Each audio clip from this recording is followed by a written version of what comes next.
Souffrez-vous du diabète? Souhaitez-vous connaître les remèdes naturels contre la maladie? Dans cette vidéo, vous allez découvrir des informations très utiles, relatives au top 7 des légumes contre le diabète. Restez branchés.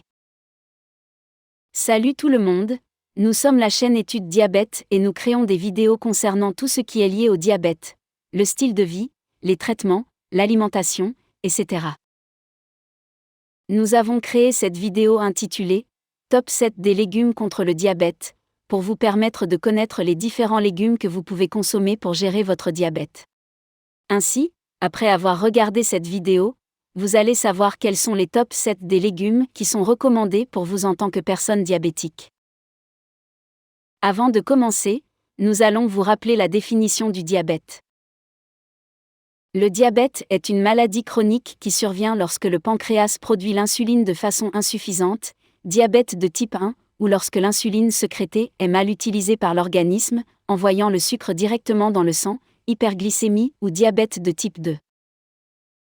Il est très important de comprendre le diabète à travers ces deux notions, l'insuline et l'hyperglycémie, avant de citer les légumes importants pour vous en tant que diabétique. L'insuline est une hormone naturellement produite par le pancréas. Elle permet au glucose, le sucre, d'entrer dans les cellules du corps.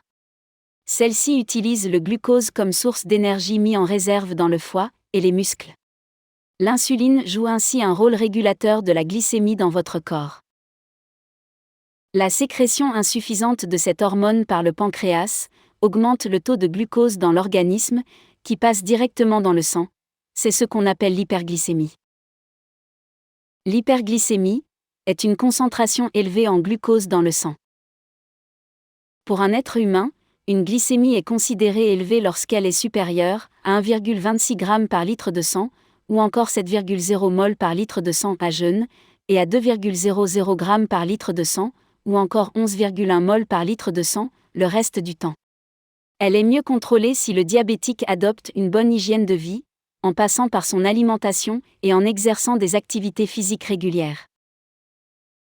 On commence par 1. Les feuilles de laurier. Les études ont montré que les feuilles de laurier sont très riches en antioxydants. Elles apportent en sels minéraux, en vitamines, en fibres et en protéines. Elles aident à améliorer la santé à différents niveaux en boostant votre système immunitaire. Les feuilles de laurier sont utilisées pour aromatiser de nombreux plats. Elles diminuent considérablement la glycémie, c'est un excellent remède contre le diabète de type 2. Vous pouvez trouver ces feuilles facilement dans les magasins bio ou les marchés bio. La préparation des feuilles de laurier est plus efficace en tisane. Il suffit d'en mettre 2 ou 3 feuilles séchées de laurier dans une tasse, avec 250 ml d'eau bouillante et de les laisser infuser pendant au moins 10 minutes.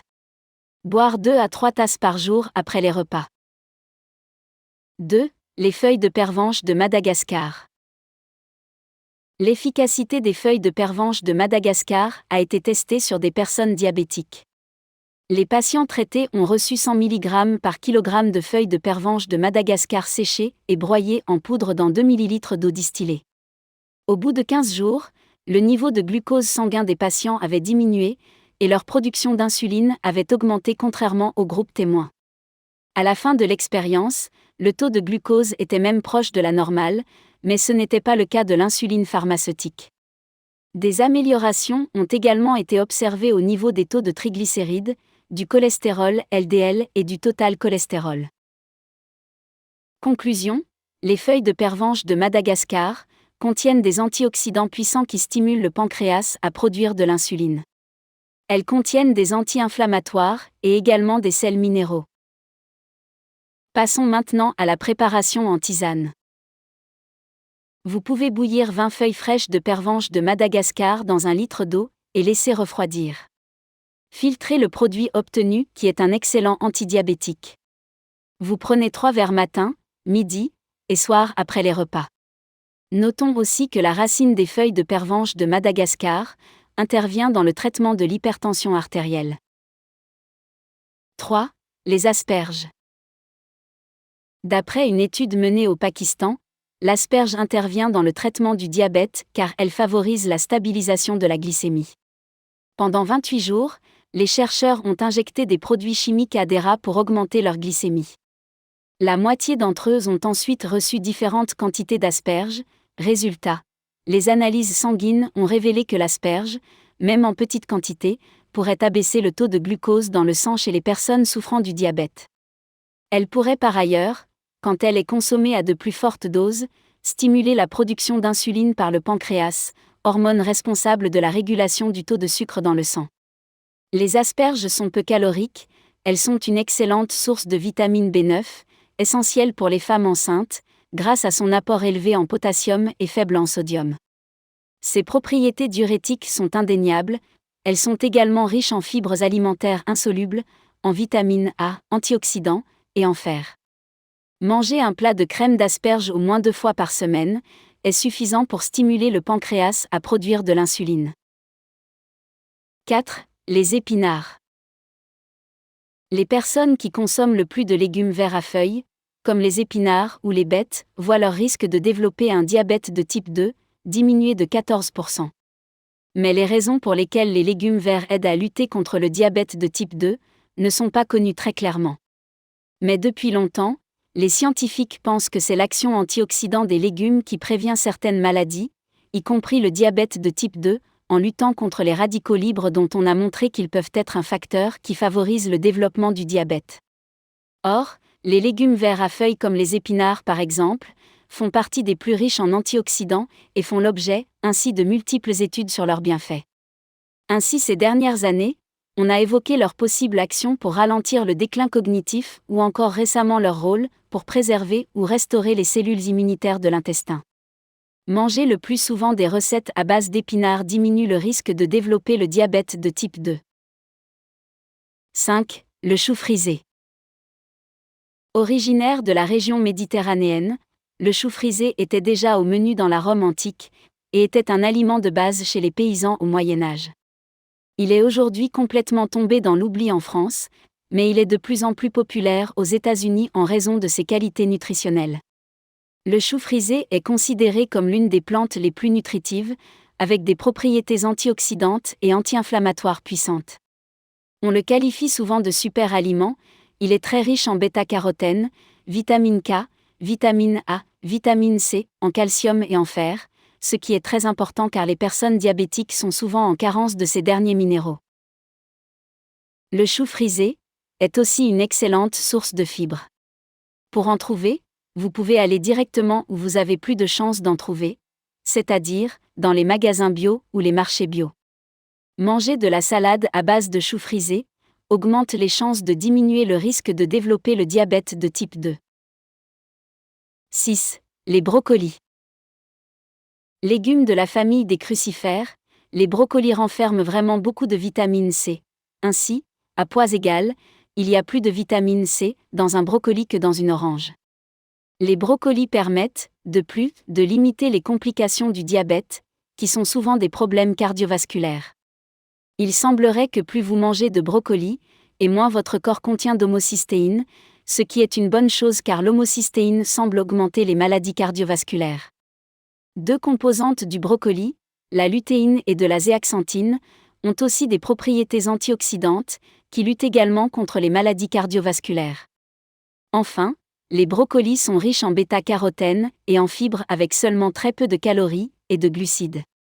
Donc, les brocolis sont à consommer à volonté, crus ou légèrement cuits. 7. Le poivron rouge ou piment doux. Le poivron rouge ou piment doux constitue un antioxydant puissant qui protège contre la dégénération cancéreuse des cellules ainsi que de diverses affections, telles que celles de l'estomac, de la constipation, du diabète et de l'obésité. Le poivron rouge apporte 4 fois plus de vitamine C que le citron ou l'orange. Et face à la constipation, le poivron rouge représente également un laxatif doux et il possède aussi des propriétés curatives pour le diabète et l'obésité, grâce à son faible apport en glucides et en calories. Voilà, pour résumer, les légumes sont très bons pour la santé de tout le monde évidemment. Mais ceci est encore plus important pour vous qui êtes diabétique, car vous avez vraiment besoin de leurs fibres et de leurs antioxydants pour réguler votre taux de glucose sanguin. Nous venons donc de vous parler du top 7 des légumes qui luttent efficacement contre le diabète, et nous avons remarqué que ces différents légumes renferment des nutriments qui améliorent le travail du pancréas dans la production de l'insuline, qui est l'hormone responsable dans la régulation de la glycémie chez les personnes vivant avec le diabète. Si c'est votre première fois avec nous, abonnez-vous et dites-nous dans un commentaire quels sont les légumes que vous allez essayer en premier. Maintenant que vous connaissez les meilleurs légumes qui permettent de lutter contre le diabète, nous vous avons préparé quelques conseils pouvant vous permettre de mieux surveiller votre glycémie. L'autocontrôle glycémique. Pour bien vivre avec le diabète, il est essentiel de contrôler régulièrement votre glycémie, c'est-à-dire le taux de sucre dans le sang. Cet autocontrôle, réalisé par vous-même, est le seul moyen de réagir rapidement si nécessaire pour éviter les complications graves. Chaque personne diabétique est différente et apprend à connaître les facteurs qui font augmenter ou diminuer leur glycémie et à modifier leur comportement en conséquence. Par exemple, la mesure de la glycémie permet de constater l'influence d'un type d'aliment sur le niveau de sucre dans le sang et de modifier éventuellement son régime alimentaire en conséquence. La glycémie doit donc être contrôlée plusieurs fois par jour. Le plus souvent, les diabétologues conseillent de faire le contrôle le matin avant le petit déjeuner, le soir avant de dîner, 2 heures après le début d'un repas, ou encore, après la consommation d'un des légumes indiqués dans cette vidéo. De même, la pratique d'une activité physique régulière pourra modifier votre glycémie. Mais dans ce cas, la personne diabétique doit veiller à ce que l'activité sportive exercée soit adaptée à son profil sportif.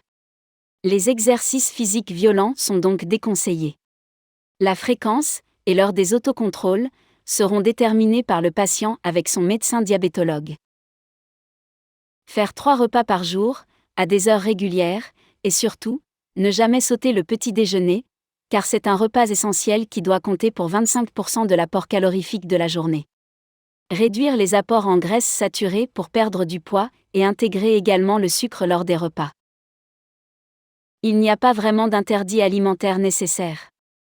Mais pour ne pas déséquilibrer la glycémie dans la journée, il est préférable de manger les sucres, dont les fruits, au bon moment, ce qui veut dire au cours des repas. Ne fractionnez pas vos repas. L'idée a déjà été évoquée pour perdre du poids, car fractionner ses repas en 5 prises par jour améliore la satiété. Mais en termes de glycémie, c'est une aberration. Le sucre dans le sang va augmenter et ne jamais redescendre à un niveau basal. Une fois qu'on est diabétique, il ne faut surtout pas fractionner son alimentation, explique le Dr 10. Tous les fruits et les légumes sont autorisés. Disait le Dr 10, il ne s'agit pas de se créer des frustrations, l'alimentation n'est pas une punition, c'est une manière de se traiter. Le saviez-vous ? En Afrique, plus de la moitié de la population soigne le diabète à base de remèdes naturels comme les légumes, les plantes et les graines. N'oubliez pas de vous abonner et activer la cloche pour être notifié de toutes nos futures vidéos concernant le diabète. Et si vous désirez plus d'informations sur nos recherches, cliquez sur le lien dans la description de la vidéo pour découvrir nos toutes dernières recherches sur le diabète et les solutions pour en inverser les effets. À très bientôt!